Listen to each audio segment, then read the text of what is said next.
Boys, welcome back. Episode 147 of the Booth Review Podcast. The first episode being recorded in our new unnamed studio. Clap it up one time for that. It's a wonderful day. It's wonderful beautiful. Day to be here. I love it in here. It feels like home. It does feel like home. Like home. I mean, we have the art on the wall behind us. We've got the company name, the insignia. Obviously, if you're listening to this on Spotify, you can't see any of it, but watch it on YouTube. Why not?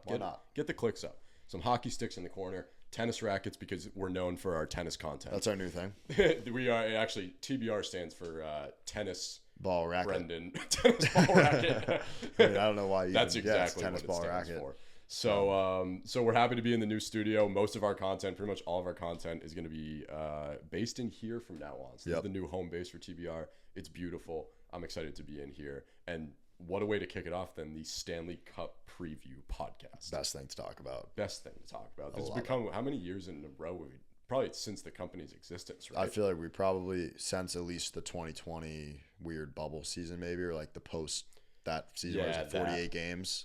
Yeah, that one, I would say at least since then. So we're on like year 4 or 5, I'd say. I remember 2020. I jumped on a voice memo. I was driving and I put the phone in the cup holder of my Jeep. I was driving back from the Jeep dealership, put the phone in the cup holder, and I recorded a podcast of just me talking about the playoffs, the bubble playoffs. Yeah, while I was driving on like whatever it was, that Route 1, probably in Saugus or whatever. Mm-hmm.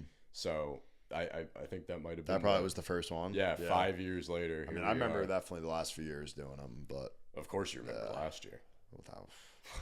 Last year was a trip. Three of the people that are in there's only 3 of us in this room, but 3 of the people that are in this room were on that podcast. Yeah, I was getting cut out a lot. That was a weird video. Yeah, you were blocked. I was getting blocked. That's another story. Yeah. No, that was good though. That was good. Tell it. That was good. That was a weird one because we were trying out someone new, and I think I started the segment by talking about the like weirdest people that we tried out. Yeah, I was like, who are some of the random people we've tried out? No, like, that's one of them. And we like told that to him. We're like, oh, hopefully you don't become one. And he never did another episode. Yeah, after that was it. So he did well though. You got to give it to him. He could talk a little bit. Whatever. He could talk. He did. He sat right in front of you though. Yeah, I was not on film for any of that. And I think we got comments about that on TikTok. Yeah, like why is the kid in the back fix talking? Your camera angle.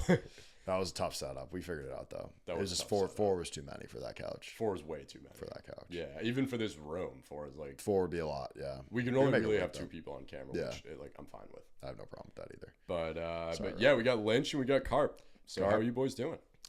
You want me to start up? Yeah, you can. Speaking of 2 people on camera, no, yeah, things are good. Thanks. You're producing this episode. This is kind of a rarity. Yeah. It is rare. I don't think I've ever produced an episode. So. Yeah, it took 147 episodes for that to happen. Yep. New role, upper management, producing. Congratulations on the hire. Thanks. Yeah. No, yeah, I'm doing good. It's good to have us 3 here. I haven't seen Robbie in a while. I haven't even seen you, Brendan, in a while. So it's good to kind of get back in. And obviously in the new studio, it's a sweet setup. And I think it's going to only amplify, like, the juice that we have talking. Yeah. So I feel a lot more pro sitting in a chair than I do like leaning forward on a couch or something. Same. I definitely movie. It's definitely a little bit of a different feeling that I have in here, sitting here, knowing the camera's rolling, knowing the audio is rolling. So I'm excited, and obviously, like you said, this is something that we love to talk about, and I know that people are excited to hear our takes on it, and I'm honestly excited to hear my takes on it because I don't even know what I'm going to say. So exactly. No, I'm kidding, because it's this playoffs. I think you can agree is going to be a pretty good one. So definitely, yeah. I mean, we're gonna see how we perform with the quite literally the bright lights on. But I probably won't do well. Yeah, we'll see. I mean, like I said, there's a lot of pressure on us. More you than me. More me. Brennan was like perfect last year. I was perfect. So 2 years ago, I was like huge on the Bruins, and everyone called me a homer. And obviously they got bounced. But so last year, I was like, I gotta be like incredibly objective. I can't like pick the Bruins, and that led me to a perfect bracket. I think I forget which matchup I got. It was like a irrelevant matchup that I got wrong. But I got the gist. Like in the conference finals, I had correct. The Stanley Cup, obviously, I had correct all the first round matchups except for one, which didn't even end up mattering in the end. They didn't make it far. Yeah, they lost in the second round anyways. So the pressure's on for sure. Yeah, and I think it is good that the Bruins aren't in it this year. I agree. Because we can't be biased. We can't be homers. I know everybody likes to say that, oh, when we pick against the Habs or we pick against the Leafs, it's because we have this grudge. It's like, I don't have a grudge. No, I definitely don't. It's a weird thing to juggle with because it's like, if you like actually knew me, I like being right much more than I do seeing like the teams I don't like win, you know, or like lose. No, you know what I'm saying? What you're saying. Yeah. Like, I'm not trying to speak into existence like our rivals losing. Is like I much more care about being correct and getting my picks right and not getting flack from everybody about like not knowing what I'm talking about, or oh, you run a sports page and you know whatever. So yeah, I think it's good that the Bruins aren't in it. We can be as objective as possible. I agree with that. Yeah. I don't have any favoritism or any sort of bias really holding over any weight over any team, which is nice. No. Which I think is going to make it a lot more. Honestly, in some sense, it's complicated because I don't really have a reason to pick a lot of these teams outside of pure objectiveness. But and like you said, it's a good chunk of matchups. Yeah, I think so. I think it's going to be a very entertaining playoff series. Yeah. Playoff first round especially. So. Exactly. So what we have on the docket for this episode 147, we are going to run through our rankings of all 16 teams that are in the playoffs. We will run through our rankings of all 8 first-round matchups, and then obviously we'll give our predictions. A little bit of banter here and there, but that's what we have on tap for this episode. I think let's start with ranking the teams. Okay. Because the matchups, we'll obviously talk about the matchups. We'll talk about the predictions that we have for the whole bracket for the first round, whatever. Let's start with the teams. Okay. Because it's interesting this year too. You have some controversy where they're much better like Western Conference wildcard teams than there are like second and third seeds in the East. Yeah, without a doubt. I mean, Calgary had 94 points and didn't even make the playoffs. They didn't make the playoffs. That's how it works. That's how it works. But yeah, St. Louis and Minnesota are like 11 and 12, I think, in the league standings, but those are the two wildcard teams. Yeah, they both had 94, 95 plus points, right? Maybe even higher than that. So so I think there's a good way to do this. So how did you build your list? I mean, we're gonna go through both of our lists, but what was your criteria? My criteria for me was just like, I think kind of the impact that I think like injuries and the strength of the roster, obviously like going into the playoffs. I think there's a lot of teams that like are trying to fight to get some guys back in the lineup, or guys who have been out and now are playing, or just, you're not really sure where certain teams are kind of going to fill in, I guess, holes with some players, but also like just momentum. I think playoffs is such a momentum thing. And that was something that kind of played into my role. Like, do I see teams having momentum into it? And then also just like, who do I think is basically the most durable? Like, who do I think can make a long run? Who do I think has the juice? Is the kind of the word I feel like I'm going to be using a lot in this episode, is like, who has the juice, who has the jam to make it through this. I mean, the playoffs is grueling. So that was kind of the approach I took on it. What about you? Yeah, I did a little bit of, from watching a lot of these teams this regular season, who I thought were just like the most talented teams, like straight up, but then also had to take into account matchups in the first round. Like, even though this isn't like the predictions of the matchup rankings, yeah, you definitely do. There are certain teams that I am valuing higher. I looked at it like best chances to win the cup. 1 through 16 of the 16 teams that are in the playoffs. Like, who has the best chance? Because you also have to take into account like recent playoff history, like teams that have easier matchups, easier paths. Like, if I rank a certain team at 1 because I think they're the best team, but they have a really tough first round matchup, like, are they the team with like the best odds? Like, I guess this is like my odds making. Okay, fair. That's a good way to look at it for the Stanley Cup. So that was the criteria that I took. But yeah, let's get into it. Ranking the 16 teams in the Stanley Cup playoffs 1 through 16. Here we go.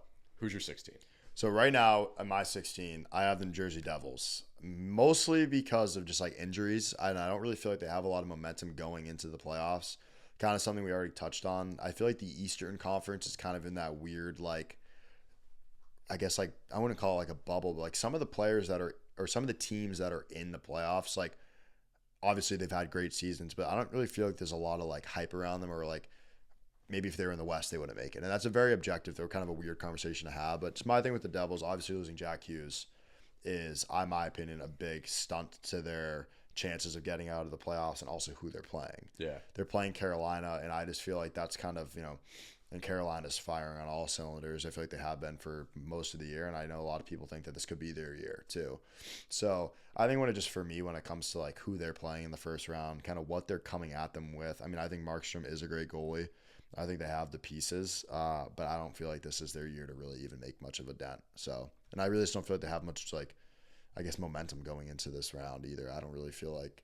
I mean, yeah, cool. They beat Boston in overtime, but that meant nothing. So right, yeah, fair. But in my 16, I've got the Habs. Yeah. I mean, they've been playing playoff hockey for the past like month. This like crazy run that they've been on, and even this week, you know, they had to play games that would potentially clinch their spot as the last wild card. So you do have to put some stock into the fact that they're playing meaningful hockey before a lot of these other teams. Yeah. I think they get a tough first round draw with Washington. Yeah. This was a team that like already has exceeded expectations on the season. So like if they get bounced in the first round, it's like great. They were one of the worst teams in the league the last like 3 years, or even like 4. I know that they made the cup during COVID, that was a weird year like, though. Outside of that, they've really been at the bottom of the league, but they have talent. I really do think that when you're weighing all of the teams in the playoffs right now, that they're the weakest. So I have them at 16. No, very fair. My 15, I have the Devils. Yeah, me and you just were flip-flopped there because I have the Canadians at 15 for me. Okay, yeah. So same rationale as you. It sucks because they were supposed to be really good. Yeah. A team that I thought was a little overrated coming into the season, so this might be playing into that. Like even with Hughes and Hamilton, like I was like, they were being valued very high. I agree. One of the cup favorites, and I was like, I just don't see it from a team that missed the playoffs last year. I know that they got like somewhat better in the offseason. Obviously, goaltending was a big part of that. But I mean, losing Jack Hughes is a huge blow. Yeah. It's just such a tough path for a team like that, and I just think, like we said, on paper, they're just one of the weaker teams. So I have them in my 15. Yeah. And then you have the Habs in your 15. Yeah, I have the Habs. I mean, pretty much the same reason as you. I mean, it sounds crazy to say as a Boston fan, I'd love to see them go on like a little bit of a run. I feel like they're fun to watch right now. But at the same time, like you said, they're playing arguably the top team in the league coming into, the Washington Capitals are legit. Right. So that isn't going to be an easy, bless you. That isn't going to be easy at all for them to kind of come in, especially, I feel like Capital One. Are they still Capital One Arena? I don't even know. But anyway, Capitals Arena is probably going to be firing on all cylinders for the playoffs. So agreed. They have a lot of juice around them, and I don't know how much the Canadians really can bring in. Also, I'm not big on their goaltending, to be honest, at all. I think Montebo, or however you say it, I'm not good at French names. He's pretty good, but I don't know. And they're just young. Like they can be so talented, but I still feel like they're, like you said, they haven't been in the playoffs. And experience is going to be tough to go against a team like the Capitals. So. Yeah, agreed. Who do you have in your 14? Yeah. That's kind of where it gets like hard for me because like I'm so indifferent from like 14 to like 8. Like those teams, I feel like, which sounds kind of crazy. Yeah. But for my 14, I have the Oilers. Which kind of crazy, which kind of low. I just don't think they're going to get out of the first round. I think eventually, this is to the point of what you said prior to the matchup. One, injuries. I know guys are supposed to be coming back and all that. Yeah. But the Kings are a legit team this year, and I think eventually they have to beat them. This is going to be the year that they beat them. So objectively, just off that, I think the Oilers. And don't get me wrong, Draisaitl, he led the league in goals this year. Yeah.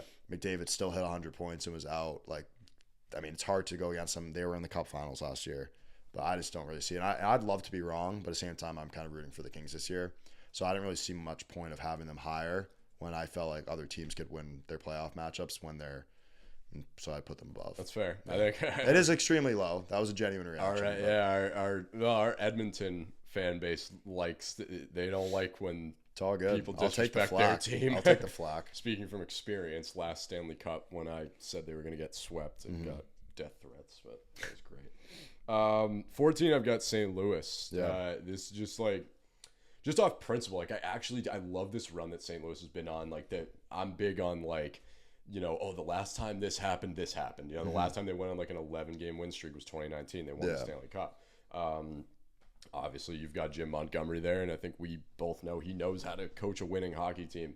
And I do think they have a shot to pull off the upset in the first round. But just like on principle alone, like you said, this is where it gets difficult. Like, these are the 16 best teams in the league this year. Like, really, maybe Calgary should have been in. If they were in the Eastern Conference, they'd be in. But when I'm looking at the rest of the teams, I just don't think I can make an argument for St. Louis being ahead of anybody else. Fair. So I have them in the 14. Fair. Who do you have in 13? I have Minnesota. Okay. So that their wild card 2 or 1. Their wild card 1, I think. Yeah, they jumped St. Louis. No real like reason, I guess, behind that. I think, but I just think it's kind of the same thing. Like Vegas is a very scary team. Yeah. And I think they have arguably like the strongest decor in the playoffs. And I think just with the offense, that's a conversation I'll get to when I talk about them. I really do like the Wild, but I just think they kind of have a tough draw going against Vegas. In a 7-game series, it's hard to beat them 4 times. Yeah. I think they're a very good team. I thought there was a good part of the year. I mean, the Central Division is legit. I mean, 5 teams from the Central, right, made it in. Yeah. Like, that's sick. So they had a pretty tough schedule just naturally based off of who they're playing against, and they obviously had a great season. And I think Kaprizov he's back for the playoffs. I think he's been playing. Yeah. So I mean, and who's the other guy? Freaking blanking on his name. Eriksson Ek just had an unreal, kind of little comeback too. So those are just 2 guys to name a few. So I'm interested to see how that series goes. But it's basically, to my point, same one that I have with the Oilers. I just don't really see them making it out of that first round, so I kind of have them ranked a little bit lower. Yeah, I have the Wild in 13 as well. I think they're a solid team, very young. I mean, we interviewed those guys earlier this year, and like even just like being in the room, it's like a lot of these guys are young. Yeah. Well, I want the Wild to succeed. I think everybody does. They have a very good chance, I think, in the next few years to be. Yeah, and I think they're building right now. And there was a time this season when they were like closer to the top of the Central Division, where I think the conversation was like, oh, they're right there with the Jets, but bit of a fall off post 4 Nations. I think they're perfectly ranked here as like the 13th best team. Glad we see the same eye on that one. In my 12, I've got the Sens. Yeah, same. Okay, perfect. Yeah, same. We'll talk about it when we get to the matchups. Like, I like the Senators team. I really do. And I kind of like their chances in the first round. Yeah. And I like the way they play the game. They've compiled a good team, and I think the expectation was that they were going to be in the playoffs earlier than they have been. Like last year, I thought they were going to make it. The year before, I thought they were going to make it. Yeah. Now it's like they finally made it, and it's like, all right, it's about time that this core group of guys, led by Brady Tkachuk, and like you've got Allmark, who like I'm so big on. Yeah, I love him. This team should like make some noise in the postseason. Again, it's like the same conversation though. I just think this is kind of where they fall. Yeah. I think they kind of, in some sense, I think I would, like we've kind of reiterated, like they might have a tough draw too going against the Maple Leafs in the first round. It's going to be a great series. I think Tkachuk is chomping at the bit for playoff opportunities. I think he's going to have a great series no matter how long it goes. And I think Stützle is probably one of the most underrated stars in the league. Yeah. I mean, he is fucking sick. I love watching him play, and he's having a great year. But like you said, I mean, I could just beat a dead horse, but pretty much everything you said I agree with. There's a reason that we both have them in the same spot. Right. It would be nice to see them get out of the first round, and I think I wouldn't call it crazy. That's not my prediction, but it wouldn't be crazy for them to make it out of the first round, especially against Toronto. Wouldn't be crazy at all. With all the juice they have, kind of going against each other, Battle of Ontario, all that. But they're just, to me, it's their first time making it in a while. I don't really see them making a deep run. It's not like they were one of the top teams and had a crazy year. Right. So fair. They kind of snuck in the third. What were they? They were third, right? Or were they second? Or no, sorry, blanking. First. Were they first in wild card? Like at the end? Yeah. Where did they finish? First wild card. First wild card. Montreal was second. Legitimately. But for a lot of the season, they were like third. Bounced. That's what I was trying. Yeah, brain fart there. Yeah. Yeah. Who do you have in your 11? I have St. Louis in my 11. That's who I have in my 11. More so because I kind of what you said. I think just for me, I think that they have a better chance to beat Winnipeg than the Wild do Vegas. I think they're a pretty good squad. I like you said, they're on the win streak. Bennington, 4 Nations, showed up, and he's been playing great since. You also like that is kind of the scary little, is this 2019 again? Now Jim Montgomery's coming in, like you said, he knows how to win. So I don't really need pretty much everything you said, but I just feel they just have like their talent is deep. I think they're a very deep squad. I think offensively, like they can kind of go on a little bit of a run where those guys are just hard to stop. I mean, you got guys like Kyrou, Thomas. I mean, even implementing a guy like Snuggerud into the lineup just to kind of add a little young juice. I mean, he's done well. He's only scored 1 goal, but like the fact that he's playing on this team as a 9 to 20-year-old, 21-year-old just proves that they can find ways to make good players even better. And I'm excited to see that playoff series, but I don't really think that they're going to do much in that. And that's why I have them placed in my 11. Fair. I've got Carolina in my 11.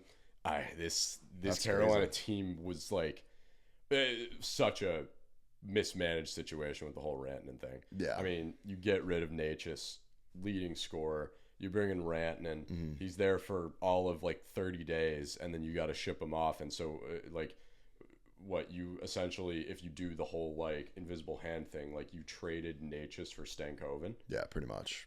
Okay, like that blows. Yeah. You know? And like when they loaded up with that deal, everyone's like Carolina automatic, like lock for the Stanley Cup, like this is what they needed. And then you're shipping them out the door like 30, literally I think 30 or so days later. No, yeah, I don't even know. Was it a full month? I don't even know. Yeah, I don't think he made it past them. It like, was crazy. I remember I was at dinner, I think you were texting me about the trade happening originally. And then right away there was like a buzz like he might doesn't want to go. Stay. Yeah, and like, hey, guy doesn't want to live in North Carolina. I don't blame him. I don't blame him either. You've been there. Been there, done that. But yeah, what a mismanaged situation. I think that's such a blow to morale. When you trade away your leading point scorer, and the only silver lining is like, all right, we're getting like arguably like a top 7 player in the NHL. Like when he's on his game, maybe top 5. Okay, like these are the moves that need to get done for a team that hasn't gotten over the conference final hump. Yeah. Then he leaves 30 days later, and it's like, what the hell? Like, I love Taylor Hall, but he's not picking up the slack the way that Mikko Rantanen was going to. I think that, again, we'll talk about it when we get to the matchups, but I think this is a loser matchup.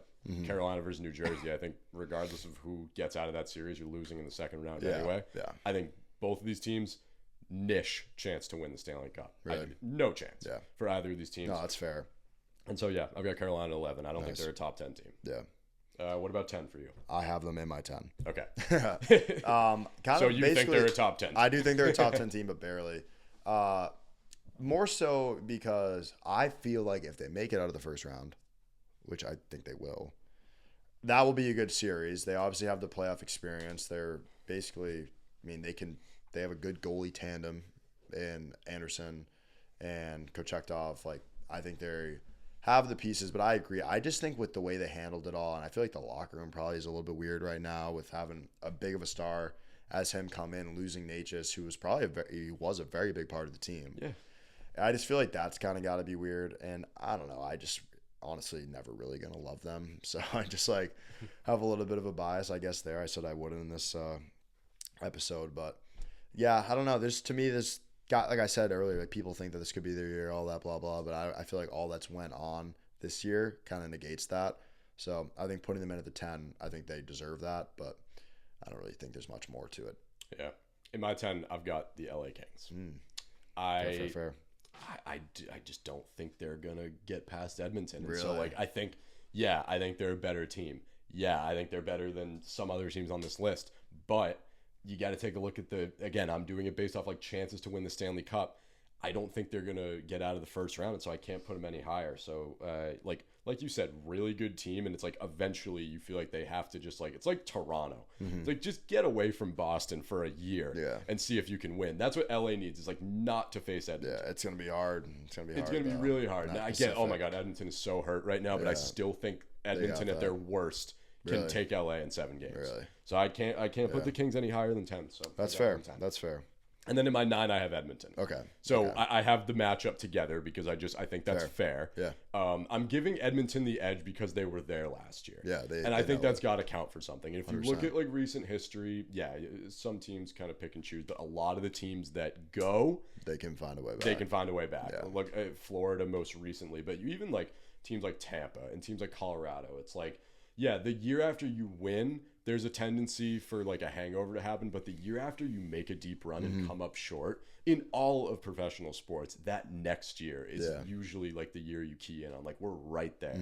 I think Edmonton feels that. Like losing by essentially 1 goal in Game 7 of the Stanley Cup. I know that series was like done with after game 3. They made a cute little run at the very end, which was great, but like that was Florida's to win. They were right there though, and I think they sensed that they were right there. I don't think the injuries are going to. Now we'll see. Yeah, I know they're going to play a role. Yeah, but I don't think you're going to. But I don't. I think everyone's going to be like, oh, like McDavid's banged up and Draisaitl's banged up, and you think those guys will still show up? Yeah, because why wouldn't they? Yeah. Well, fair. I mean, I think it's the same conversation that we'll have with Florida. It's like their bottom 6 is better than most teams' top 6. That's fair. Like, that's they're fair. picking up the slack. Yeah, that's fair. But they're not a team. It's tricky with Edmonton. That's why I think they're a good 9. Yeah, who's in your 9? I have the Kings in my 9. I know I was kind of going high on them earlier, but basically to your point, more in the sense where I just don't really see them making. I think they're going to get over that hump this year. That's what I want for them. I want them to get over that hump of Edmonton. Do they have it to go any further? I don't think they do. I think they still are kind of building in the right direction for that. I'm a big fan of the Kings. They're one of my favorite teams to watch. I think they're fun to watch. I think they have a lot of the right guys, and they're all playing great hockey right now. And also, I do think there's kind of like a thing going into this next series. Like I've kind of said it a bunch, but like, and you just kind of talked about it. Like, is this the year they're going to do it? I feel like they have that pressure, and I feel like they believe finally, which they probably have every year, but like this is the year that I think they feel like they can get Edmonton while they're down, quote unquote. So that's really why I have them there, but I just don't. There's still, in my opinion, 8 other teams that are better than them, and I think that's kind of where remember I said like 8 to 14 is like the weird one for me, and then from 8 on, I feel like it's kind of like, well, all these teams are fucking nasty, so it's like kind of hard. But I think the Kings are. I would love to see them, kind of make quick work with Edmonton, even though I love watching Edmonton play, and I would be probably very happy to see McDavid win a cup. But like, I just don't think this is their year, and I still think they need more to do. But the Kings, I like what they have going for them, and I think they're gonna have a pretty successful first round, and I'm excited to hopefully see them in the second round. Who do you have in your 8? That's like, I mean, like I'm looking at it, and I'm like, do I really want to say that? I have Toronto. Oh wow, okay. Which is a little low, but I don't think it is at the same time. I just think the Atlantic, I think more so I think they're going to win the first round. I kind of already said that. I think that they're going to beat the Sens. I would love to see them make another. I mean, actually, I would like to see them make a run. Those guys are due for something. I mean, it's going to happen at some point where they're going to make a deep run in the playoffs. And this is also, a lot of people are saying it's either this year or the team's blowing up. With Marner, Miggy's going out of contract or all that, trading, whatever. There's shit going on within there. Yeah, all that. Some report that like they haven't spoken. Yeah, two sides, which is just doesn't weird. Look good. I mean, Marner just had 100 points. Matthews 400 goals. Nylander's sick. They have all the pieces, but and I'll touch on it later. Those 2 Florida teams are just really good, and I think they'll do more work with them. With Toronto in the second round. So that's more where that's coming from with them in my 8. It's tough because I feel like they could definitely have a great run, but I don't really see them making it out of that second round. That's fair. I've got Colorado in my 8. Yeah. It's a shitty first round matchup for them. They're a really good team, but it's just tough. I think even if they get out of, I think that series is like a lock for 7 games with Dallas, and I think that even if they get out of it, they're going to come out of it banged up. It's just such a tough path for their team. Like this is one where you wish it's like, and this is kind of the criteria. I get that they got Natchez midway through the season, and I get that this team has kind of battled injuries with like Landeskog's coming back. Like he played for is it the Eagles? Is the AHL team? Yeah. Like he played the other night. He's coming back. Like that's a key piece. Like getting your captain back from like this. Like basically 5-year injury. Like he first happened to him in the bubble, and then he came back for the cup and all that. And I get that that's a momentum boost, but like this is a team where I'm like, why aren't you better? Like on paper, you should be like the definitive number 1 seed in the West. Like, why aren't you better? So I do have questions about this Colorado team. I think that they're really good, but there's something there that's missing. Add on top of that, you're getting like such a hard first round matchup. I can't put them higher than 8 because I don't feel right putting them higher than teams that I have winning in the first round. Fair. So I've got Colorado in my 8, and then in my 7, Tampa Bay Lightning. And this is a weird one because I'm big on the Lightning, and I think that the Lightning actually have the chance to. They have a good path. I like Tampa's path if they can get past Toronto. Like I like Tampa's path. Like regular season performance. on principle, I can't have them higher than the Leafs. Because the Leafs won the Atlantic. That's got to count for something. They do get a tough first round matchup with Florida, but I don't know that I like the Tampa roster, and I'm kind of buying into the hype down there a little bit. So that's who I have in my 7. Yeah, I have the Jets in my 7, which I know is going to be controversial, but I don't think it's also crazy. You clearly don't have a pulse on our Canadian. No, I don't really care. I don't really care though, because I'm fine being controversial, and at the same time, I'm just doing objective rankings, in my opinion. These aren't yeah. I'm not looking into deep stats and freaking I don't really care. I'm just going off of what I think, which is kind of crazy. I just think the next 2 teams in their division are better than them. That's what it is for me purely. I think that no matter who makes it out of that round is going to beat them in the second round. They had a sick President's Trophy is also a curse. So that's basically all I have to say. I would love to see Hellebuyck do great. I'd love to see them have a great playoff run. I think they're going to make work with their first round matchup with the Wild. Not playing the Wild. They're playing. I already fucking decided the Blues. My bad. I think that'll be a good series. I think they're going to have a very good momentum going into the second round. But I don't know. I think these are kind of where it's confusing for me because I seriously could pick any of these teams.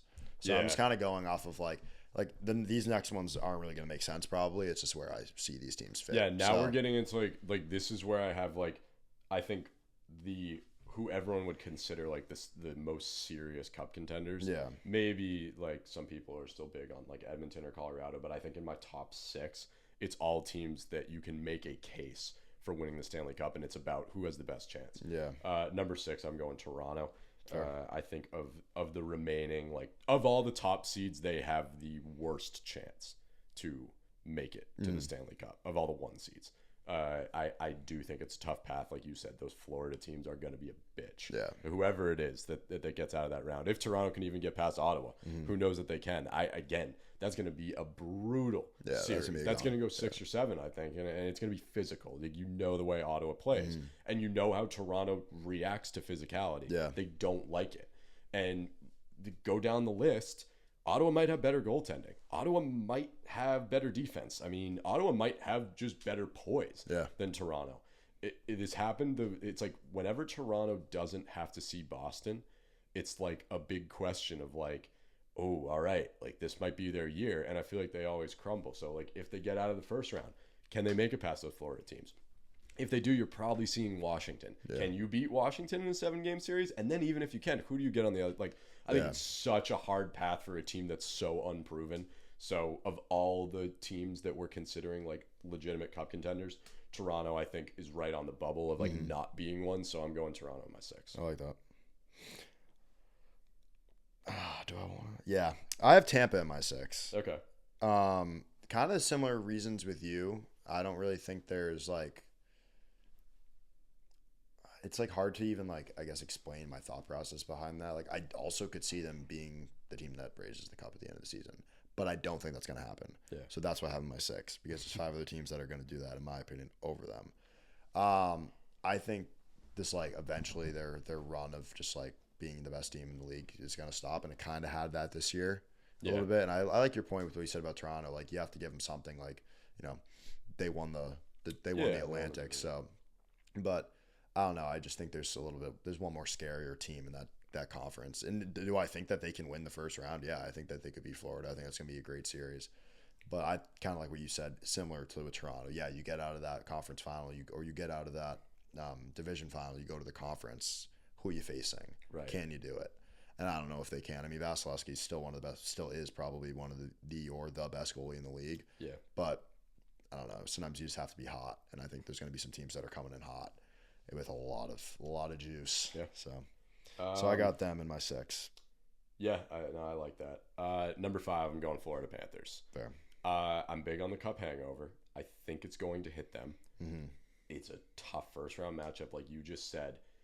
I do think they're still a top 5 cup contender. I think they might even be a top 3 cup contender, but I'm buying into this idea that they're probably not going to make it out of the first round. I know I'm foreshadowing my predictions a lot, but they're also losing Aaron Ekblad. That's big. Yeah, that's big. That is. This team, I kind of like what you just said about waiting for a really good team to like finally fall off. Like I kind of feel that way about Florida. Like no, I can't count them out. They've been to the last 2 Stanley Cups. They're the defending champions, and they're one of the toughest teams to play because of the style of hockey that they play. Yeah. That being said, you can't sustain teams like that for so long in this league. You really don't have dynasties in the NHL. You see teams go back to back sometimes. You see teams go to 3 straight cups and like, you know, lose the third one or lose the first and then win the next or lose, whatever it may be. I just think it's tough for Florida this year. I like this team. They're a fun team to watch when we don't have to play against them. But yeah, I think there are 4 other teams that will have a better shot to win the cup. So I got Florida in my 5. I like that. Same. I really don't have to say much there. I don't have to say much there. I kind of, basically what you said. I think definitely the Ekblad situation is a big factor for them. But also, like, it sounds kind of like just me being, like, I guess hating on the state of hockey in Florida. Like, they've been so good for so long. I feel like sometimes something's going to happen. I think that they could be a team that makes it to the conference final. Yeah. But I don't think that. I mean, do I have them? Would that be my math there? I think so. Yeah. But so I think that they'll make the conference final, but I just don't think that will be their situation for them to kind of go, you know, what would that be, 3 in a row for them? No, I don't have that. So I don't know. And also, it kind of sucks to say, and this is where my bias comes, like, I really just don't want to see Marchand win a cup without the Bruins. So same. Like, that definitely plays. Carp reacted to that strongly. Yeah. I don't know. I mean, like, you have different. It'd be great to see him. He deserves it, but I'm not with Florida. Maybe go to another team next year. Anyway, yeah, you basically said all my reasoning. So, number 4, I'm getting kind of chalky from here on out. I have Dallas. When we're looking at, and now we're down to the final 4, which like this would be your conference final most likely. Although I have 3 teams from the West and 1 team from the East, but like these are your final 4. Yeah, we're in the same boat here. Yeah, Dallas and 4. I think that Colorado first round matchup could go either way. So I can't be like, oh, Dallas are my cup favorites. But I think if they can get past Colorado, I love their chances to go all the way. But based on principle alone, I can't sit here and say that like Dallas objectively is a better team than like the 2 top seeds in the West or the top seed in the East. So I'll go Dallas in my 4. Yeah, I have them in my 4 as well. I think more so for the reason of like, where the next 3 teams I'm high on this year, so like they just kind of fall short for me. I think they're due for a Stanley Cup. I mean, they're more than due for a Stanley Cup, but so it's hard for me to not have them high. But I think kind of like you said, I think there's better teams. Honestly, just to me in the West, and like that West is so tough that they get out of the first round. Then you probably got to play the Jets, and then you got to probably play Vegas, and then you know what I'm saying. That's just a brutal playoff. Like direction or whatever path you would say. So I don't know. I like them a lot. I think they have a lot of skill. I think Ottinger has proven to be one of the top goalies in the league, but I don't think they got a layup with their path. So I think it's gonna be hard for them. And reason being is I also think the Avalanche, having them in my 3, I think that's why I have them in my 3. I think the Avs are still one of the top teams in the league, and there's good reason for it. I don't really care where they finish this year. I don't really care that they weren't the top team. Like you said, they should be. Why aren't they? Why weren't you the number 1 team? I don't think any of that shit matters with a team like that, and I feel like the mentality that they have on their team, like of just, I mean, I just think of McKinnon. I think of getting Landeskog back, potentially like the juice that brings a team. I think they did good deals with their goaltending, bringing in pretty solid goaltending throughout the season, and I just think personally, I think McKinnon is, you know, the best player in the league. That's a very biased opinion. I don't think a lot of people are going to agree with me there. I think the Avalanche fans will like that, but I have them in my 3. But I think that they are just so good. So I'm excited to see how they do in the playoffs. But I think they're an easy top 3 team for me. I've got Vegas in my 3. I can't rank them higher than Winnipeg. That's pretty much it. Yeah, slightly overrated. Slightly. I think that a lot of people are forgetting this is a team that was neck and neck with Edmonton and LA for a good portion of the season and then just kind of pulled ahead. And like, yeah, give them credit for pulling ahead. That's why they're in my top 3. But they easily could be second in that Pacific division, and we're having a totally different conversation right now. Like, I'm giving them the respect of the 1 seed. Yeah, they have a nice matchup in the first round. They'll probably have a good second round matchup. Like, the path is what's there for them. But I think the team in general, like, slightly overrated. Like, I wouldn't be shocked if they didn't go as far as everyone's expecting them to. Interesting. So just kind of mid to me, honestly. Like a mid good team. Like of all the best teams, I'm like, oh, Vegas. Like, do we really think they're gonna like go all the way? Like, are we serious about that? So, I have them in my 3, and then I have Winnipeg in my 2. Gotcha. I think Winnipeg is the strongest team on paper. They were the strongest looking team on the ice this year, and I love the path, at least to the conference final. I really do. I think that the Four Nations loss for Hellebuck actually helps Winnipeg because I do think that chip on your shoulder, and there's something to be said for like you have to lose before you have to win kind of thing. True. And, like all Connor Hellebuck has done is lost in the first round. I know they had like he's had runs to like the conference final in the second round before, but like in a Vezina season or coming off of a Vezina season or like now he's won 2 Vezinas. He had the Four Nations final. Like there's some juice behind like a big Connor Hellebuck playoff incoming. I'm big on the Jets. I'm just not as big on the Jets as I am the team in number 1. But I have the Jets in 2. I actually think the Jets are probably were the strongest hockey team in the regular season. Yeah. It's why they won the President's Trophy. That's true. No shit. Yeah. But fair. Yeah, my 2, I have Washington, which I know like a lot of people are gonna hate. I would like they have every reason to be the number 1 team and the favorite and all that, blah blah blah. But I don't know. There's just something about it that feels too good to be true.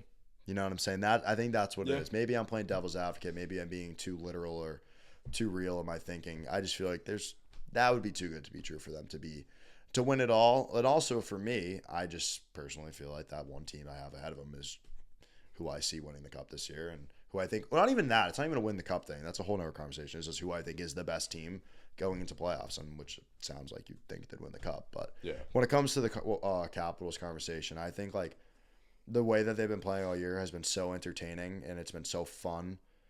Can they match that in a playoff environment? You'd assume they can. Mm-hmm. I mean, you don't have 110 plus points for no reason. Like you're clearly a 50-win team for a reason.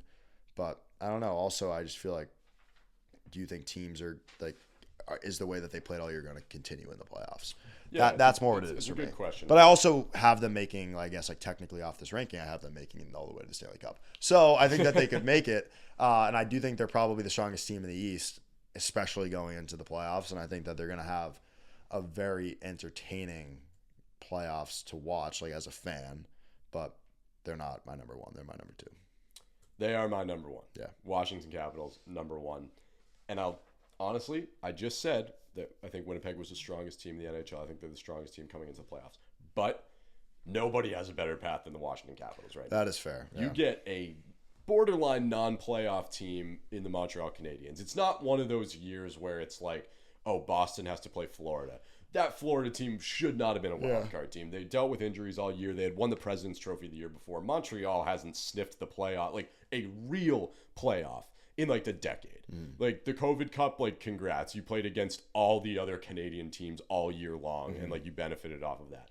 We're talking about a real 82-game NHL season where you have to play everybody and you got to run through everybody in the playoffs. This is an awesome matchup for the Washington Capitals. I don't think they lose a game in the first round. Then you're going to get either New Jersey, if they get lucky and beat the Carolina Hurricanes, who's so banged up and like such a JV team that like they'd walk him in probably 5, or you get the better team, which is Carolina, and Carolina, like we talked about earlier, a depleted team who was much better 3 months ago than they are now. And then you're in the conference final against Toronto, which I don't think Toronto's making it, but if they do, oh my God, you're licking your chops at that matchup. I agree. Tampa, who I think in a 7-game series you can beat. I would love that conference final. That'd be a great series. Or Florida, which is probably the toughest team that you would play in the Eastern Conference, and they're a 3 seed. Yeah. And they're without one of their better defenders. And their goalie, albeit he's still staying on his head, is getting old, and he's coming off of a Stanley Cup. Can they sustain this for another long run to the Stanley Cup? I don't know. I think Washington, honestly, is a lock to come out of the East. I love the path. I agree. I love the path, and that's why I have them at my 1. I like that. And I'm buying into the whole, like, Ovi broke the goal record. Yeah. Maybe he wins a cup in the same season. Who knows? Yeah. So Washington's my top team. No, I love that. I definitely agree with everything you said there. And then for me, with my number 1, I have Vegas, which I think for some people are probably – I don't think it's crazy. Obviously not. I picked it. There's just something about that team that I just am such a fan of. I think it's just – I mean, maybe it's I like Bruce Cassidy and I didn't even realize it. But I knew Robbie would give me a look there. No, I just think with what they have, I already kind of hinted at earlier, I think they have a great, probably the strongest decor. And I think that they're battle tested enough to get through whatever their playoff route is, that path that they have, and show up ready to dominate. And also, I think me and you both, you have the Jets probably going in the Stanley Cup, but I would love to see a rematch of that 2019, what was it, 2018? 2018 yeah. Stanley Cup Finals now with these two teams in very different kind of sections of their little eras or whatever you want to call them. But no, I don't know. I think I'm just such a fan of them. They made it 2 years ago, and they won. And I think that them coming back this year isn't crazy. So that's my team. I don't know if, obviously I wouldn't call them a dark horse because I have them my number one, but I think a lot of people might be counting them out. Yeah, definitely. And I think that that's something that you shouldn't do. I really am a big fan of them. That's my team. If I were to make a bet right now, I'd bet on the Vegas Golden Knights. All right. I don't bet though. Nice. So yeah, those are our rankings of the 16 teams in the Stanley Cup playoffs this year. Yeah, if you're listening to the podcast, obviously, submit us your thoughts. Let us know what you think. Let us know. Shit on me, please. Yeah, why not? I'm sure we'll get a lot of hate on social media. I'll take the flag. Let's get into the rankings of the matchup before we get into our first round predictions. Yep. 1 through 8. We're going to start with 8. And we're going to run through each matchup. We'll talk about it. We'll kind of preview it, but we don't have to preview it too much because we'll get into our actual predictions following that. But let's get into ranking of the matchup. So here are our rankings of the 8 Stanley Cup matchups in the first round, 1 through 8. Who do you have in your 8? We're going off this is the least entertaining series. Yes, yeah, entertaining series. Yeah. Carolina Devils. Boom. Couldn't care less about that. Yeah, I'll watch it. Sucks. I'll watch it, but I just even as a fan watching on TV, I am picturing myself watching a playoff game. Kind of, what was last year? Was it Islanders in Carolina? Yeah, that one sucked too. I hated watching that. Yeah, that was awful. I get the same vibes from this. I think you said the same thing on the thing that you're like, I don't want to watch this, and I will watch almost every playoff game. I don't. It's something about just I don't know what it is. I can't even explain it. It just irks me. So watching that one, not looking forward to it. I don't think it's going to be anything crazy. I agree 1,000%. I have Carolina and New Jersey in the 8th spot as well. Like you said, it's 2 mid teams. Yeah. Just in the playoffs. Cool. Yeah. They playing for a chance to lose in the second round. Yeah. That being said, it's a series like this that is going to be so bad it's good. The two teams are going to be so evenly matched, and they are. It'll go 7 games. There's probably only going to be 1 or 2 game 7s in the first round. There usually is only 1 or 2. This could be one of them. Probably will be. Because it's usually it's the 1 seed against the second wild card that you're this matchup sucks. Yeah. The fact that it's a 2 and 3 in the Metro and we're this is gonna be horrible. These are probably the most evenly matched teams in the playoffs. And maybe that's why it's boring. Maybe that's why there's not much to it. I don't know. I think these 2 teams just don't have juice. Yeah. So I have them in my 8. Who do you have in your 7? I don't even know. That's I'm kind of just looking at it. I think I'm gonna kind of rip this one as I go. It's more of an entertainment factor. This might sound crazy. I just think the Capitals are just going to dominate the Canadians.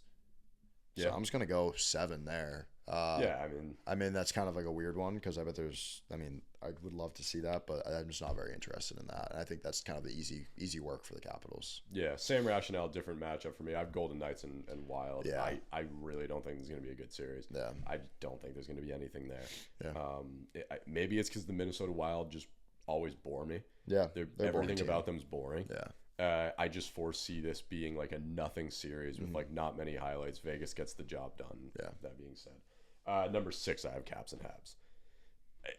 I think I'm just giving it a little bit more juice because playoffs in the Bell Center are going to be electric. Cool. Playoffs down in they're not in Virginia yet, right? They're still in DC. Still in DC. Yeah. Playoffs down in DC are going to be electric. 100%. Ovi potentially his last cup run. He just broke the record. The crowd's going to be rocking. These 2 teams will battle each other. Yeah. I think Washington is going to pull ahead in a 4-game, 5-game series? Yes. But there's a little bit more juice to this one than Vegas and Minnesota. Fair. A little bit more of a storyline there. Yeah. And I think the atmosphere will be better. If you're going to these playoff games, you're psyched. Yeah. There's going to be an unreal atmosphere.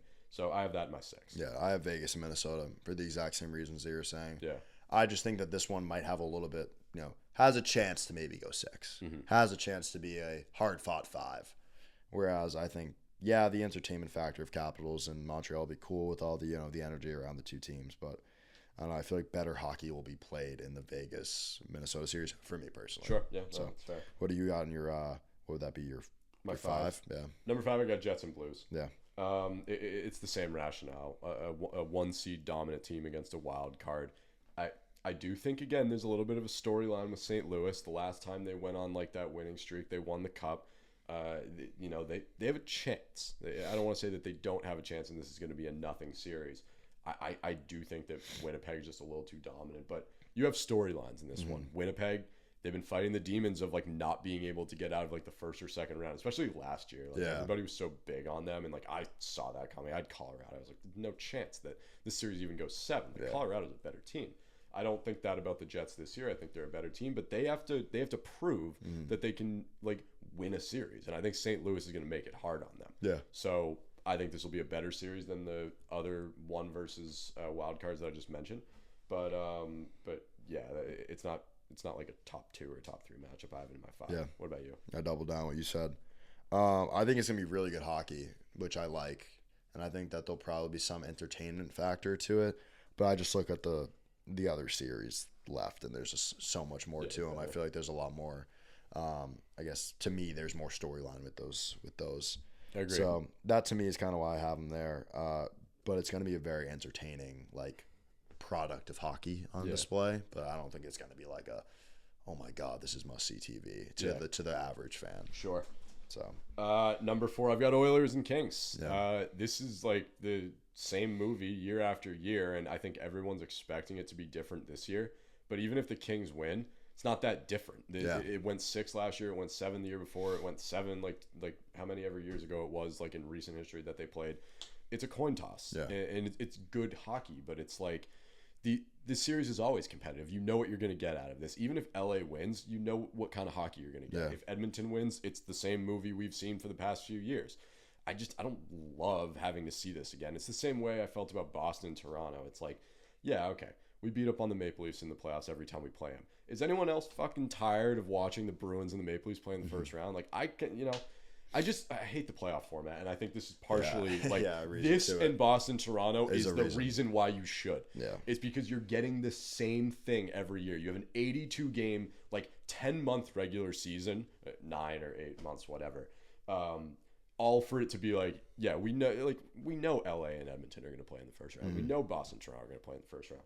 That's where I'm at with this matchup, and just not excited for it. Yeah. Whoever ends up winning, cool. Like, we knew this was going to be the first round playoff matchup since October.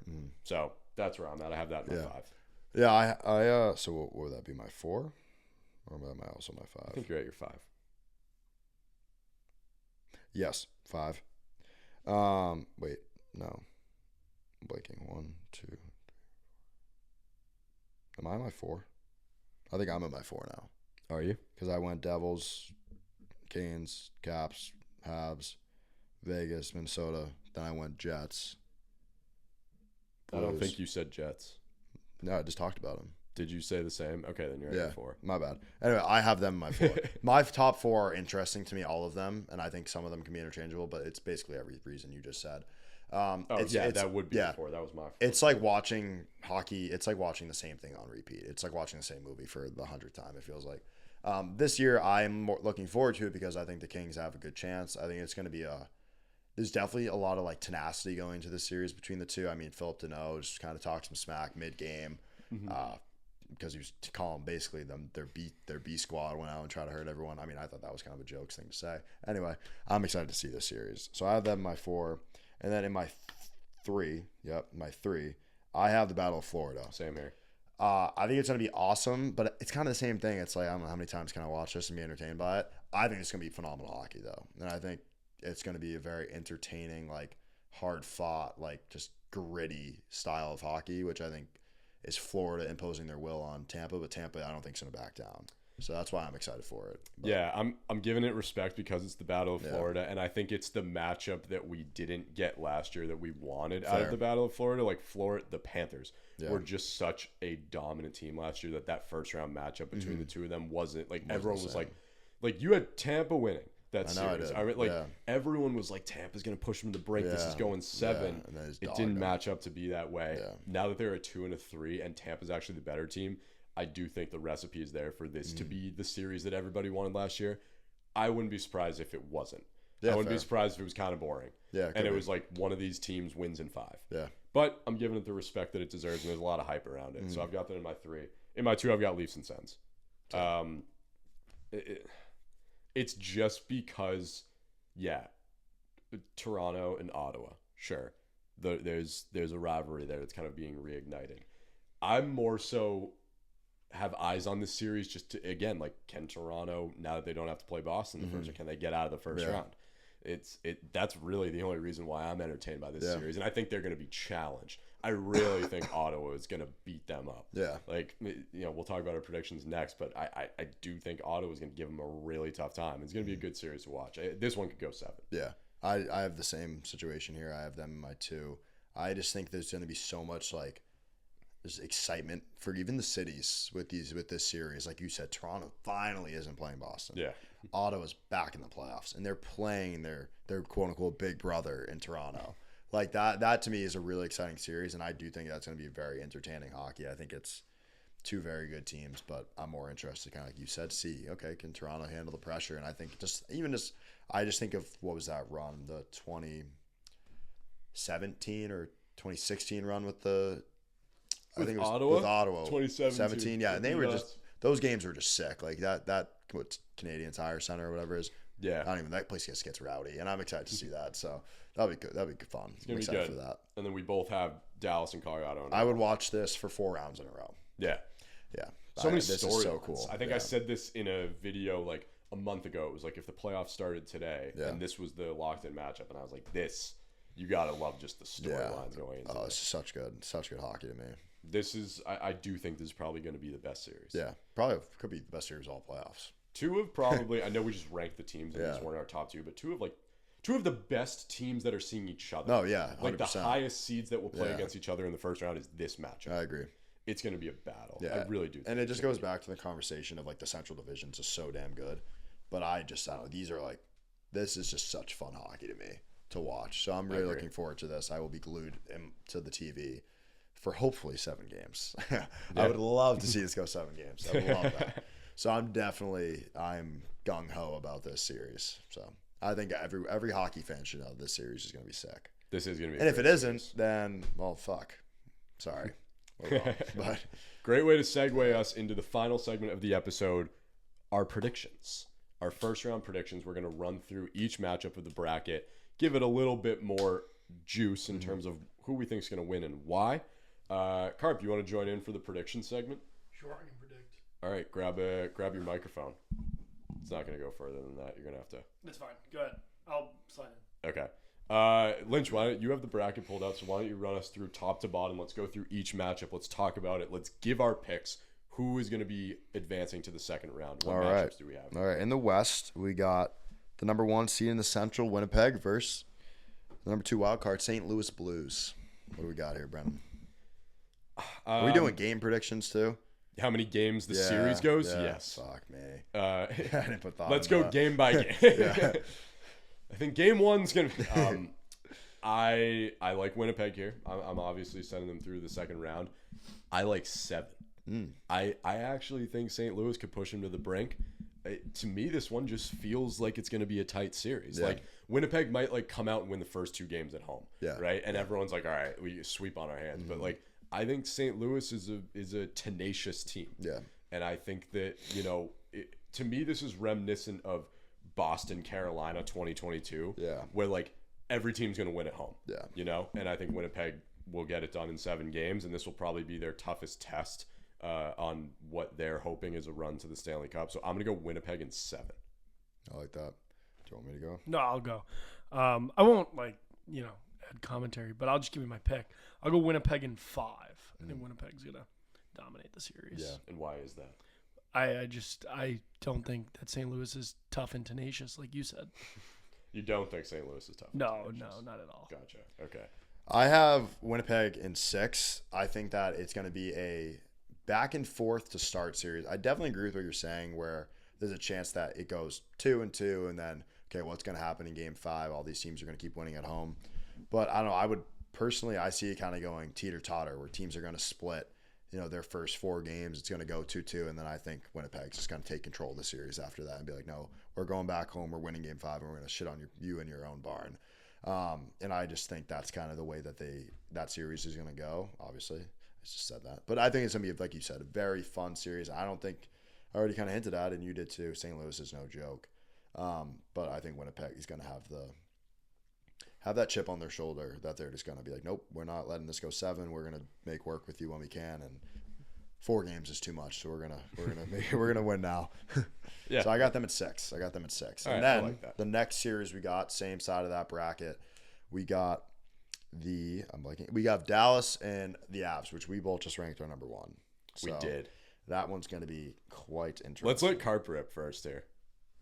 Yeah, I mean, I don't have much to add. I liked what you guys were saying earlier about this matchup. I'll pick Dallas because I know Lynch is picking Colorado. And, I feel like you're gonna say that. Yeah, no, I'll go Dallas. Dallas in 6. Dallas in 6. If I recall correctly, I think you subtly also had a good prediction round last year. I usually knows do. the game. Yeah, I'm a hockey guy. Robbie knows the game. How many feet is it? We know that. 200-foot game. 200-foot game. 200, exactly. I'm a 200-foot player, Robbie. 200-foot. We haven't used that. I'm like a 75-foot player. I play the best I keep it between the blues. Yeah. We got to get into some beer league talk at the end of the episode We'll hit for that. sure. Break it all down. Who do you have here? Oh man, I don't even know. I got the Avs in 7 because I want to see 7, and I also obviously have the Avs being what was that, my 3rd ranked team. Yeah. But this is, I think, like we've already talked about, we could beat a dead horse, we could pound sand. This is probably the most entertaining series we might see all playoffs. And I'm just excited to see how, this is playoff hockey. Like, this series is just what you think of. So I know it is. But I don't know, when I think of playoff hockey, this is what I think of. So I'm so excited for this. But I have the Avalanche winning in 7. Robbie? I didn't even say anything. No, you made a face, though. I didn't even say anything. It is playoff hockey. But you know what I mean.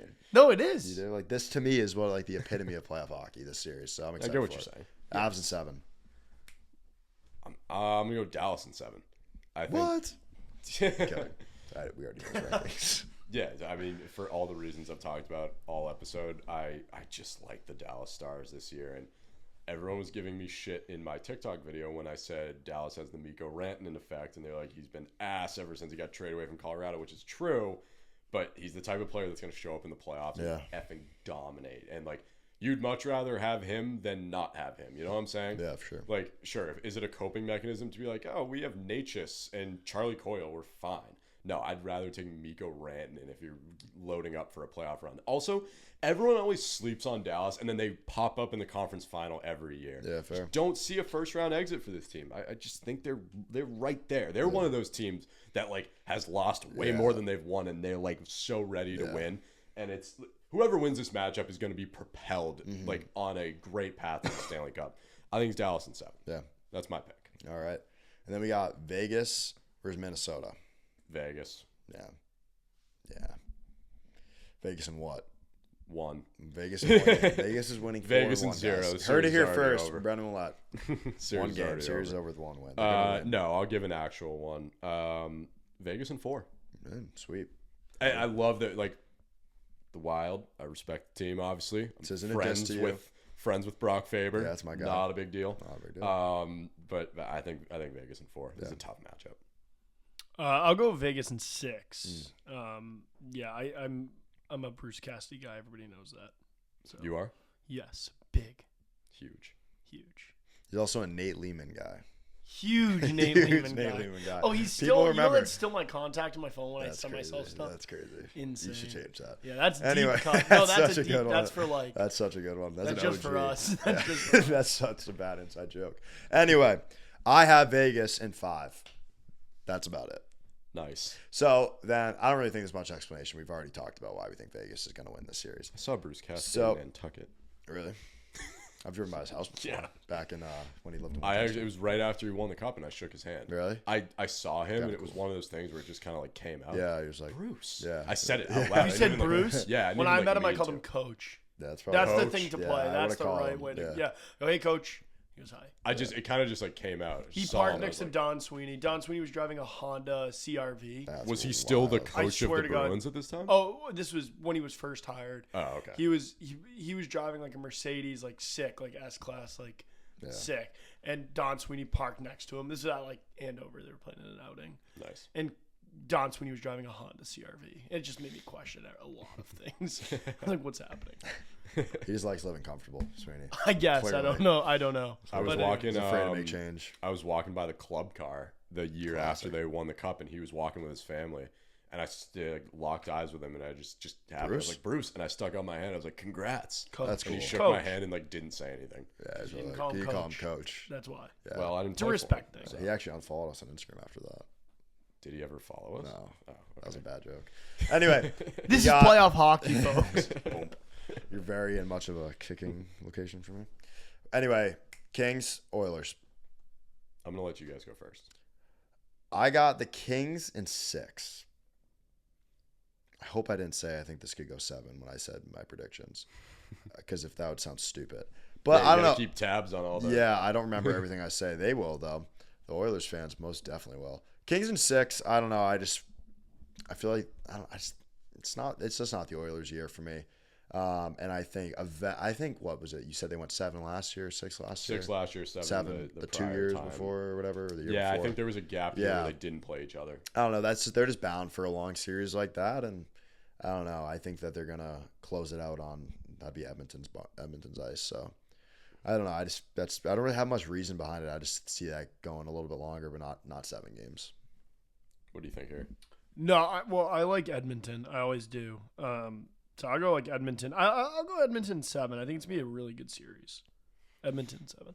I'm gonna go the Oil in 6. I just think I don't think this team's gonna allow themselves to get bounced in the first round, especially not in fewer than 7 games. And I think elimination game, I'm taking the team with the best player in the world. Fair. Like that's the 2 best players in the world. That's weird. The best player in the world plays on the Avalanche.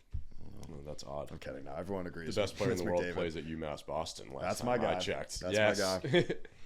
Imagine if you like. Imagine I what?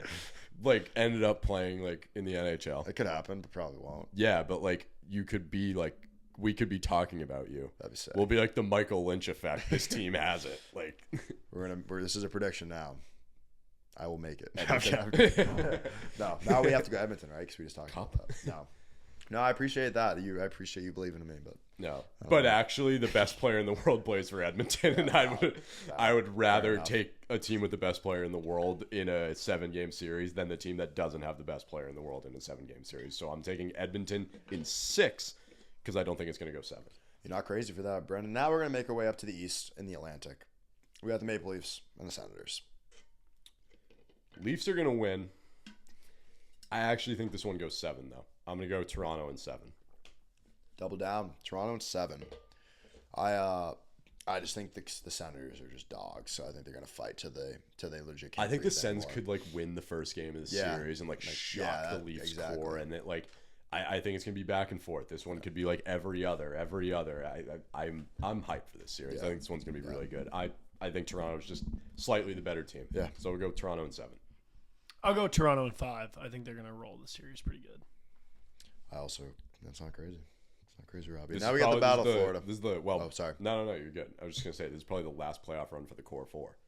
Yeah, without a doubt. So I could see that happening. I mean, you got to make it count. You got to do something. So give us 7 games. Who's in the core 4? Austin Matthews. Yes. All right. Yeah, he's all 4 of them. Well, you asked. You said who's in the core 4. I didn't know if you knew. That's pretty good. That is good. The other 3? No. Okay. Our beer league team is a core 4. Who is it? You. Christian. Christian. I don't know. All right, next one. Battle of Florida, you said? Battle of Florida. Tampa, Florida. Panthers. This is going to be no, okay. You know what? I kind of foreshadowed this earlier. I may be going back on my this series is going to be great, but I kind of hinted at something when I said this might not be as good as you think. It could be a dud. Tampa in 5. I just think they're going to 6. I'll give myself some insurance. 6. Yeah. I just think they're going to shock Panthers. I think everyone's so big on this Florida team. I think the Stanley Cup hangover hits. Yeah. Let's look at the past Stanley Cup champions who haven't repeated, they all get bounced in the first round the next year. And I think Florida's going to be one of those teams. I don't think they make it out of the first round. I'm going Tampa in 6. I like that, Robbie. I'll go Florida in 7. I really like Florida. I just think they're one of the toughest teams in the NHL, probably the toughest. And I think Florida is going to win that series. I agree with Robbie, especially if it goes deep. Yeah, that's and I think it's going to, and that's why I'm going to lean Florida. Mm-hmm. I have them at 6, basically for the same reason as you. I just think that they'll be able to jump on them in a game where maybe Tampa isn't coming with all their stuff.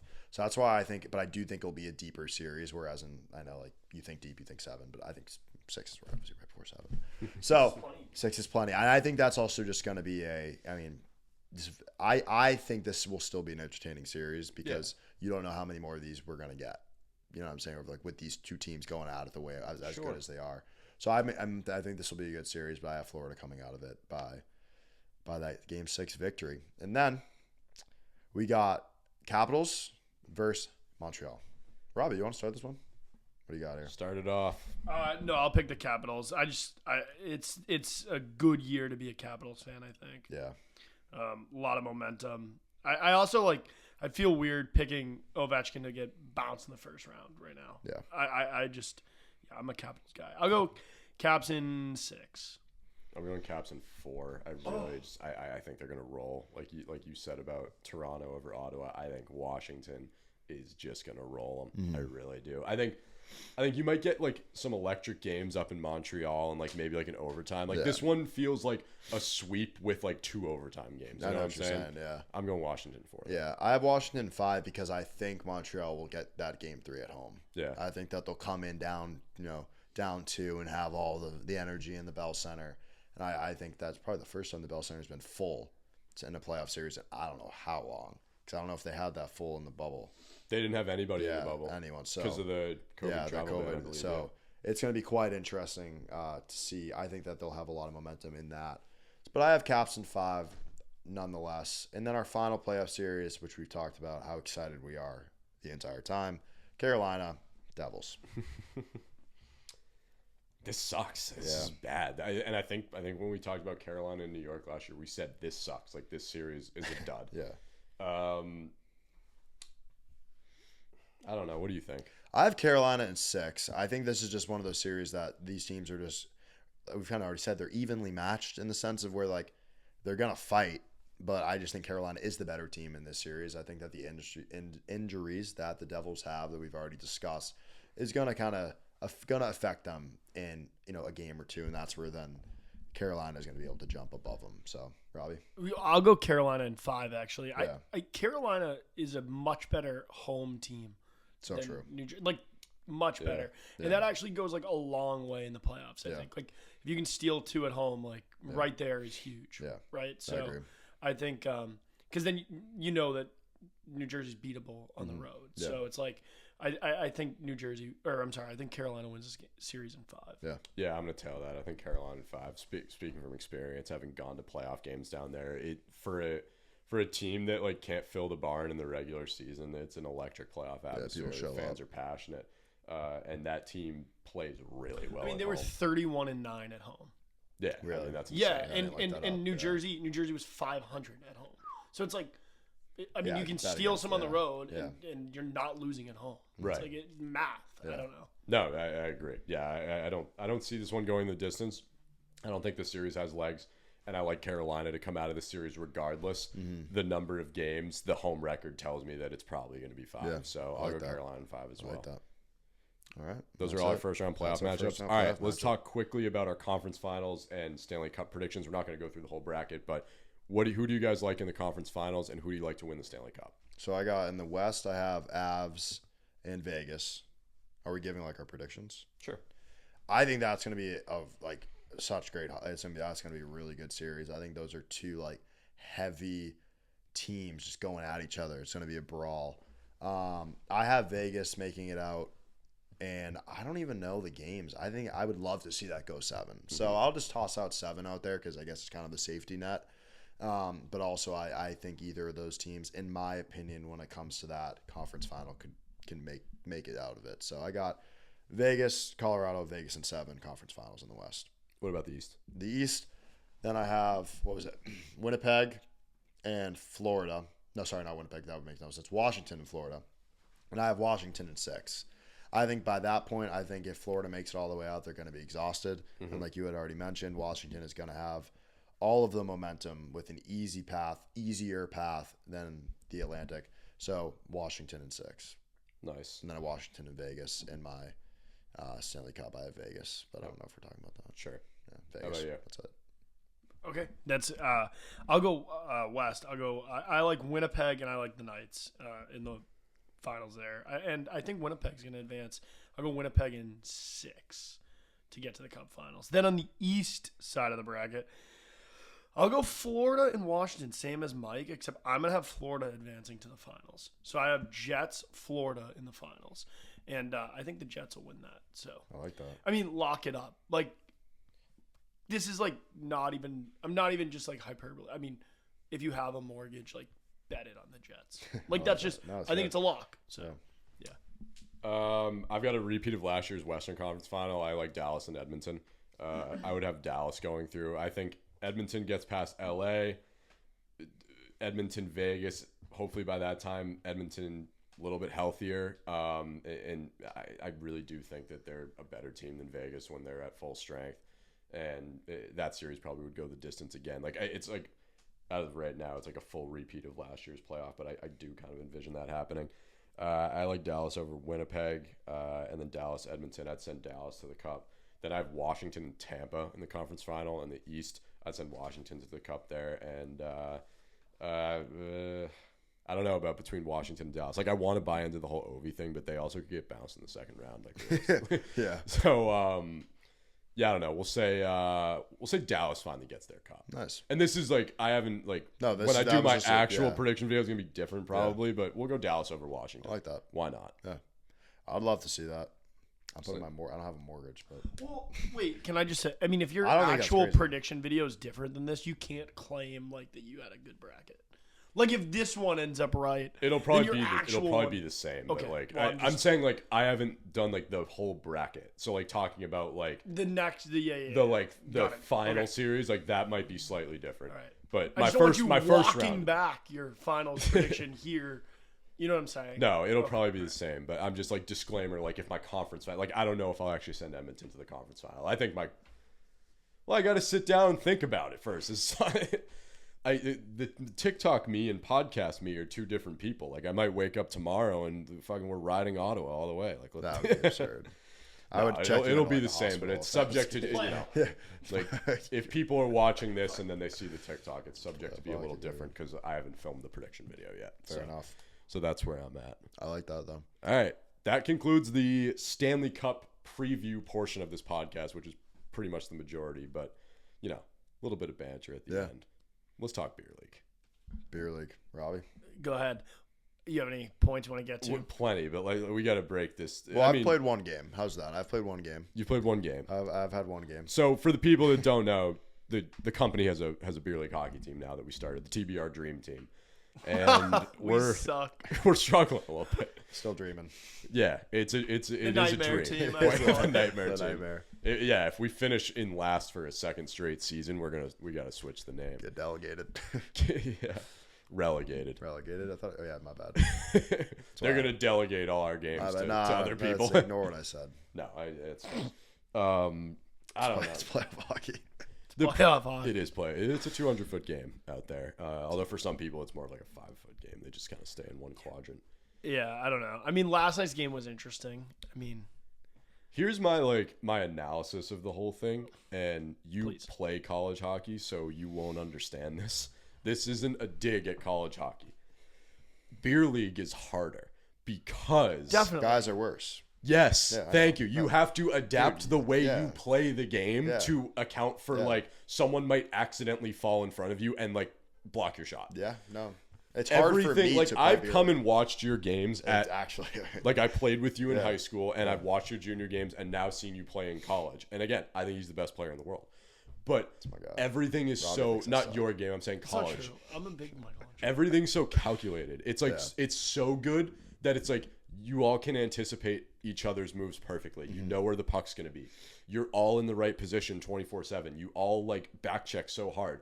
Like it's art, you know, and you see the same thing at the professional level. You come and watch a beer league game and you're out there and it feels like you're going a million miles an hour. And then you sit on the bench and you watch it and you're like, oh my God, it's slow. Why am I not working my way through these people? It's because you spend 10 years old or whenever you start hitting 10 or 11 until now playing the game, anticipating that you're going to see contact and people are going to try and hit you. And like the game's so different at the beer league level. It's very different. I mean, like for me, like I don't know if you kind of gave me a weird look. For me, like to your point, it's hard for someone who plays still, like I wouldn't call it beer league not competitively, but like I guess at like the college level, for example, to go and play in a men's league or a beer league because it is not the same game. Yeah. So it's like, it's what you're saying because you're so used to that for me, like when I play beer league, I feel like I do nothing out there because I am just not used to that pace. Yeah. So well, it's also like, it's tough to get, well, like when you come like screaming down the wing with the puck in like a college game, like you're coming down anticipating that like the defender's crashing down on you. And like, you know, you're going to have someone back checking hard that's going to like try and run you into the boards and like cut down your angle. And so you adapt your game to like, expect that that's the defense you're going to see. The defense that you see when it's non-contact and beer league and like pretty much washed hockey it's like like the tripod. You got to like work your way around the tripod. It's like going back to cross ice again. And I've struggled with it mightily. What are your thoughts? No, I mean I agree with all the points. I mean I think it's a little less of like, oh, it's like we're all the analysis is everybody's like 25 and fat and suck.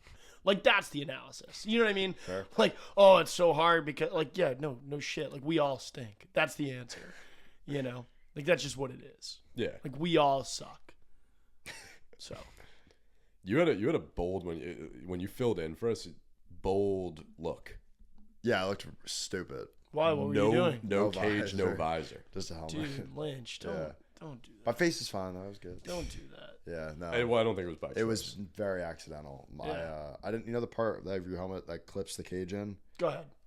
I'm explaining it. No, I know. Pretend I do. Okay. Yeah, you do. No, I do. Of course. He does, but like if I don't, then like what would it like? I don't. Basically, for all of us that don't know. No, I'm literally saying. I said go ahead. Okay, well, I just didn't have that in the helmet that was in my bag because I took them off that helmet to use for my actual college helmet, and I had to give that helmet back.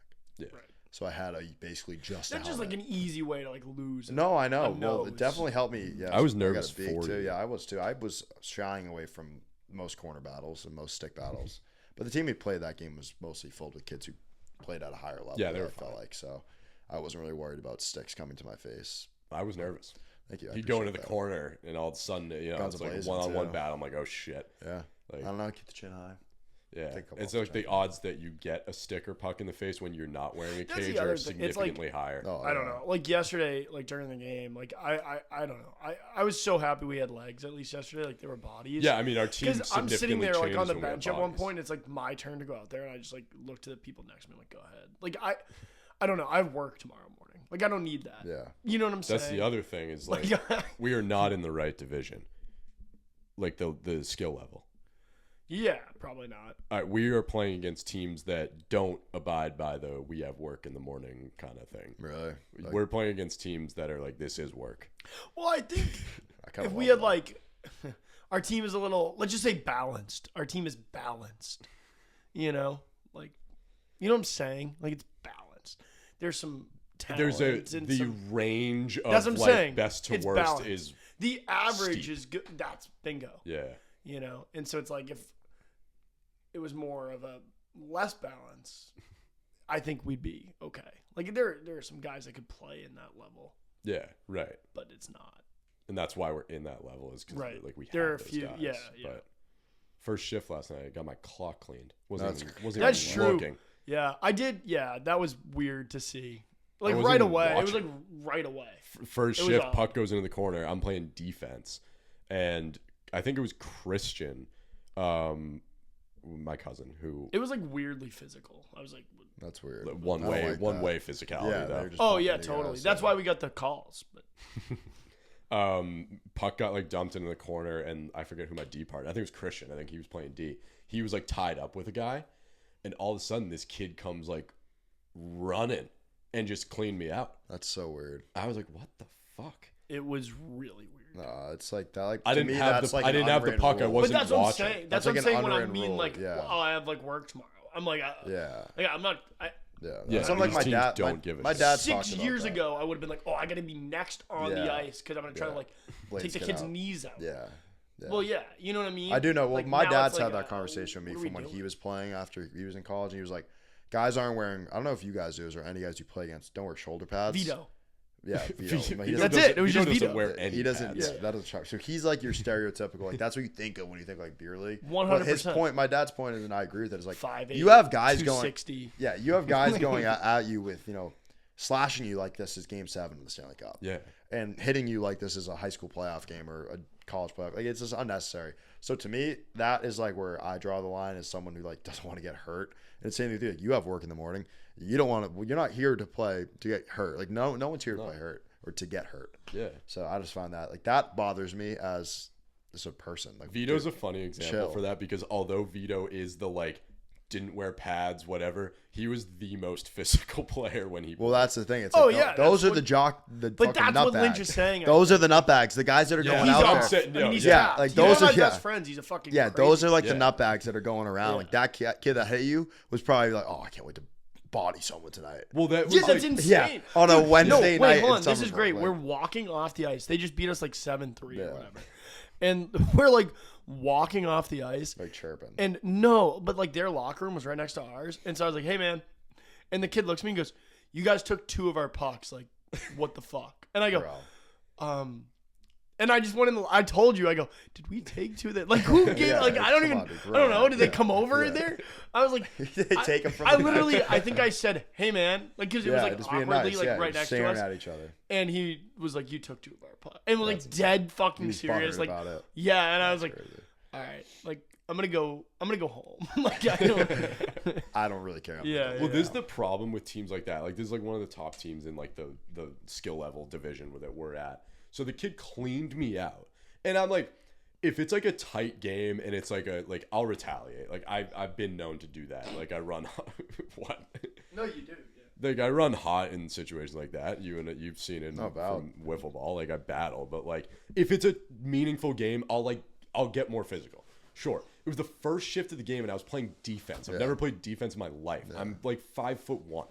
Like I don't play defense, but like none of the other kids on our team wanted to play, and like captain's got to step up. So I'm playing defense, and I get my clock cleaned. I've turned around. I'm just watching the puck, like because I don't give a shit what's going on behind me. My guy has possession of the puck, and I just got like leveled. So I got up, and I had an opportunity. The puck came around the boards, and the kid who hit me was the first one to it. So I wasn't gonna hit him from behind. He had his back to the boards. But I kind of got like under his stick and like, lifted his stick and like kicked the puck away and whatever, and like gave him a nice little cross check in the hip, like let him know I was there. He's in my ear the rest of the shift. He's like, what a hardo you are. He's like, you gotta settle down. It's teams like that like they're still very much like living out the dream. Yeah. And these kids like all played together in college or whatever. They're like weirdly competitive and like weirdly physical, but the second someone touches them, they're freaking out. And so that's what happened all night last night. But that bugged me. There was a kid 2 games ago who he was wearing Warriors stuff. I forgot to ask if like maybe you could identify him, but I tried to like look at the Warriors rosters from the past few years. I mean, do you have rosters for? Well, I wear Warriors stuff, and I played for the Warriors in 2007. He was wearing like the one that you one, had. Yeah. And he didn't have a team jersey for them, so I think he was a fill-in, like someone's buddy. He could still be there or had played within the last like 3 years. He got suspended. Really? Yeah. From the team? From the league? No, for 1 game from the league. What did he do? What? Hit me. Oh, damn. So end of the game, they scored. Do you have a target on your back? Well, Brendan, you gotta understand. Brendan is. I've watched him play. I played with him. I saw it. This was some juice. Yeah, but I wasn't even bad the game you played. No, that was good. Well, we also just got waxed. Well, we get waxed every game.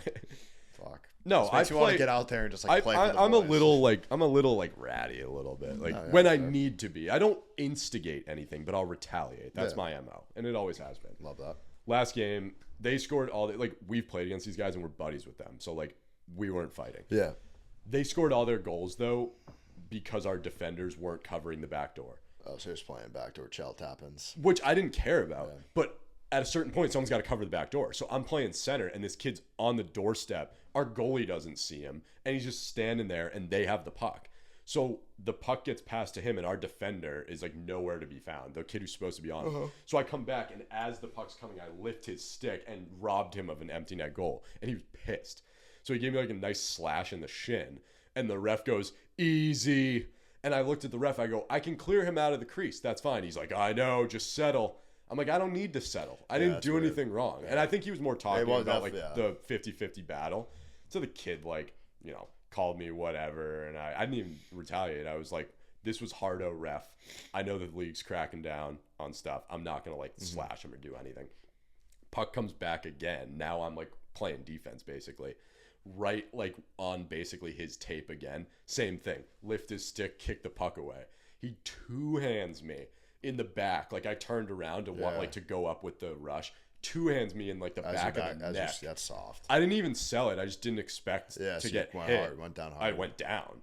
And I just skated like I didn't like turn around and like retaliate. I knew the ref was watching, so I just like there's 10 seconds left in the game. I just skated over to our goalie like, hey, good 10-0 loss or whatever That's it was. That's soft from that kid. And so the ref had his hand up and I saw it, but the game ended. Buzzer sounded, so he didn't call a penalty.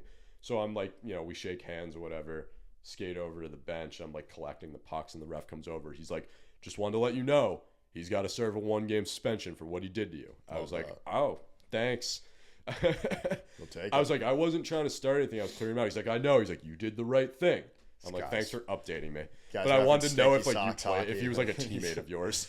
He could have been. I would have to know like. We'll have to narrow it down. Yeah, find a way. Anyways, all right. I think that's enough hockey talk for tonight. Yeah, I know you're not a fan of that. So moving forward, we'll have weekly podcast in studio. Lynch and I, Carp when he's around, we'll be kind of just chopping it up when we can about the Stanley Cup playoffs, about anything. That'll become a mainstay on the Booth Review podcast is once a week. We obviously have the trivia episodes coming out, and then I will also be doing just like quick recaps for Bleacher Report that we'll put out as podcast episodes as well the morning after every Stanley Cup final. We're going to spice it up and do something a little bit more different, a little bit more comedic this year, add a bit of a comedic element. So those will be on social media. Nice. Follow us at TBR Sports on social media, the Booth Review podcast on Spotify. Anything from anyone else?